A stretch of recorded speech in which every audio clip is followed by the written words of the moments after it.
Kalau Rerengkuti ini setiap pemikiran beliau dia pengen paksakan ke Pak Prabowo. Dan dari dulu seperti itu. Kita punya Saya ini dasar apa paksakan apa usulan? Usulan atau paksakan ini? Rakyat ini nggak mungkin memaksa presiden. Bukan rakyat, Rerengkuti Ketika saya mengatakan harus Pak begini, Presiden Prabowo harus begini, Prabowo harus begitu. saya mengusulkan. Meskipun bahasanya Pak Presiden reshuffle. Dan tadi juga Bung Hendarsam juga sepakat yang tadi bisa katanya kan. memaksakan itu adalah justru presiden. Nah, saya tadi utang pertanyaan sama Bung Ferry ini belum selesai tadi. Tadi Anda mention kepala PCO. Kinerjanya seperti apa sebenarnya? Saya bukan bicara kinerja karena memang PCO belum ada kerjanya kan. Belum ada kerjanya jadi belum bisa dinilai gini, gitu maksudnya. Apa maksud presiden ketika jubir masih di tangan Sesnek? Ya. Sementara PCO juga ditugaskan sebagai jubir. Kemarin kan sempat sudah menyatakan mundur diri ya. Karena diambil tugas.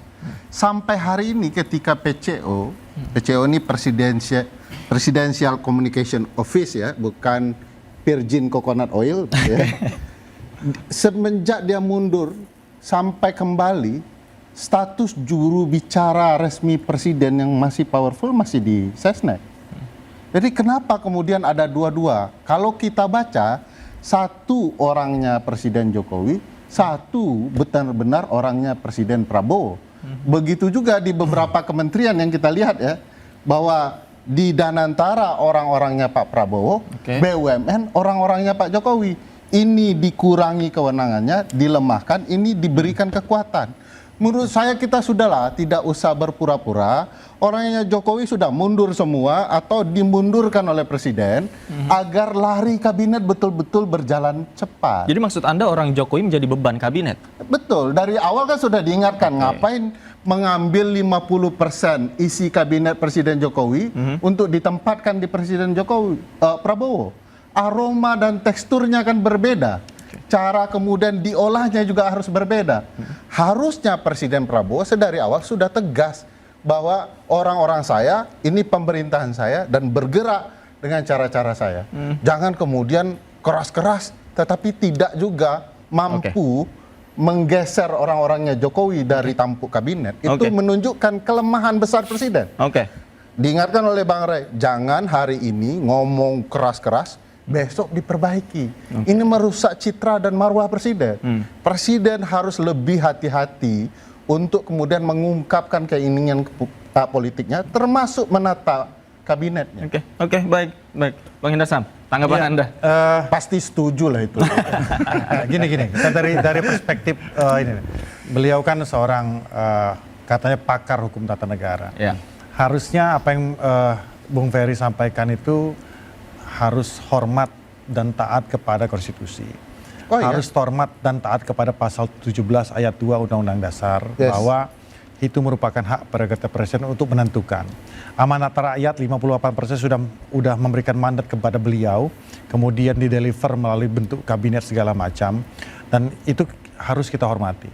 Dari sisi perspektif hukum tata negara sebenarnya harusnya tidak etis lah kita menyampaikan Pak Presiden harus begini, nggak boleh orang-orang Jokowi ya segala macam. Karena balik lagi, itu hak beliau.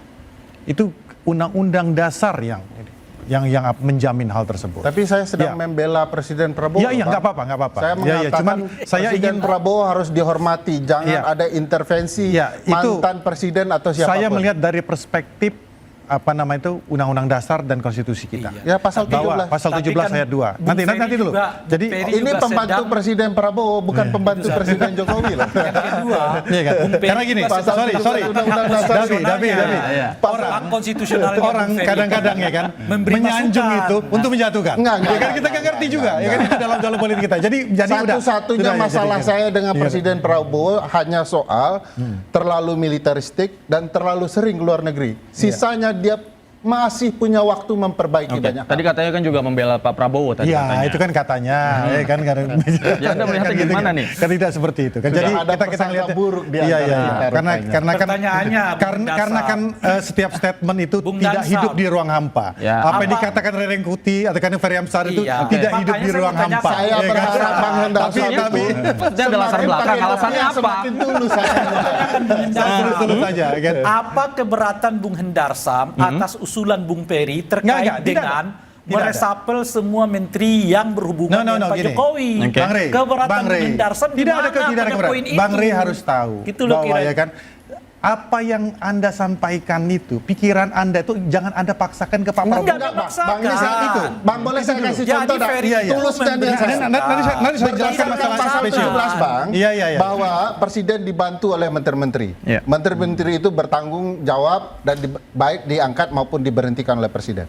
Pertanyaan saya, Bang, ketika ada menteri-menteri yang bilang Jokowi adalah bos saya, gimana perasaan abang sebagai enggak juga, enggak orangnya Prabowo? Makanya pertanyaannya, makanya pertanyaannya, apa keberatan Bung Hendarsam pada usulan saudara Bung Ferry? Itu usulan, bukan dijawab Bung Hendarsam. Mengusulkan supaya Pak Prabowo terhadap usulannya Bung Ferry. meresapel menteri-menteri yang biar dijawab dulu. Dalam kerangka konstruktif saya sepakat. Di dalam konstruktif ini kan, tapi kita harus pilih yang mana yang konstruktif dan yang tidak. Kan begitu dulu, ya kan? Yang konstruktif. Nah, kita balik lagi bahwa kita harus hormati, ya kan? Pilihan beliau terhadap tersebut, ya kan? Kalau Rene Kuti ini, setiap pemikiran beliau dia pengen paksakan ke Pak Prabowo. Dan dari dulu seperti itu. Kita punya dasar apa? Paksakan apa usulan? Usulan atau paksakan ini? Rakyat ini nggak mungkin memaksa presiden. Bukan rakyat. Rene Kuti ketika saya mengatakan harus Pak begini, Prabowo harus begini, Prabowo harus begitu. Usulkan. Meskipun bahasanya Pak Presiden reshuffle. Dan tadi juga Bung Hendarsam juga sepakat yang bisa memaksakan itu adalah justru presiden. Oke, baik. Masukan itu kita terima. Jadi Pak Prabowo pasti udah dari sebelum seorang Bang Rene Kuti dan Ferry Amsari itu mengatakan itu, beliau pasti sudah tahu lah. Pasti sudah tahu dan pasti sudah mendengar masukannya begitu. Itu kan udahlah selesai. Apa keberatan Bung Hendarsam atas usulan Bung Ferry agar Pak Prabowo mereshuffle saja? Tadi sudah dijawab katanya. Sepakat sebenarnya. Sebenarnya sepakat. Tadi sudah dijawab. Sepakat. Hendarsam sepakat atas usulan Bung Ferry supaya menteri-menteri dari yang berhubungannya Pak Jokowi itu direshuffle. Hormati konstitusi, Bang Rey.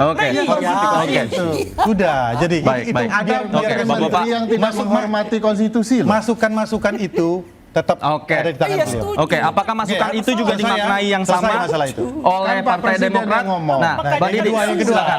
Saya berikan kesempatan, kita berikan kesempatan, Bung Didi. Saya kira memang kita harus patuhi konstitusi ya. Tentu kalau ada pemikiran-pemikiran publik ya, akademisi dan sebagainya, ada kritikan-kritikan, harus kita dengar juga menurut saya ya.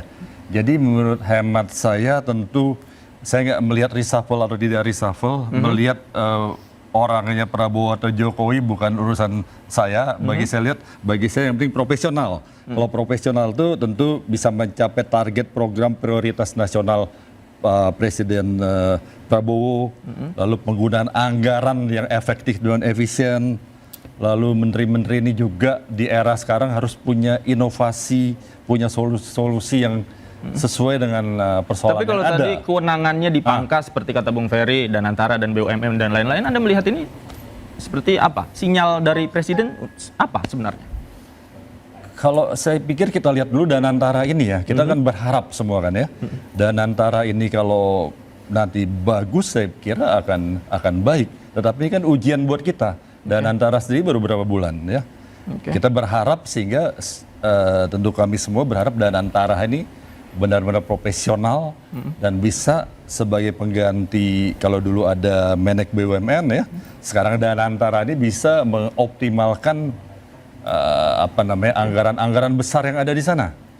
Bukan bentuk pengkebirian wewenang. Pak Didi, saya boleh bertanya nggak Pak? Pak Didi, saya nggak melihat demikian ya. Saya boleh bertanya ke beliau nggak? Boleh, silakan.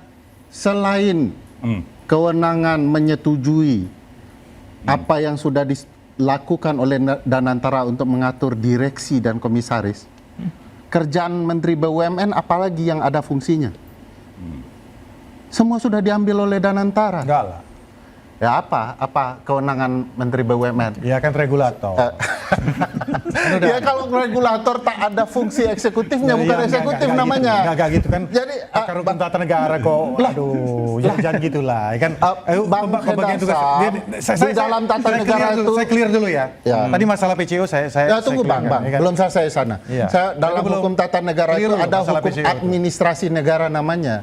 Kalau dalam hukum administrasi terlalu banyak fungsi, ada fungsi tidak berguna, itu malah memperlambat kerja. Pak Presiden tidak ingin lambat.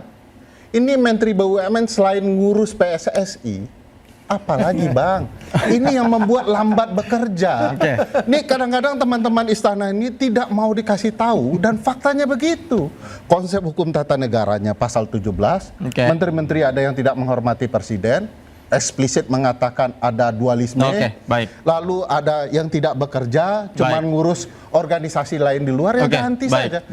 Bahkan menurut saya, Menteri Keuangan juga gagal, hutang kita bertambah banyak dan segala macam perlu diperbaiki. Banyak yang disebut oleh Bung Ferry, nanti kita jawab satu persatu, pemirsa jangan kemana-mana, kami segera kembali.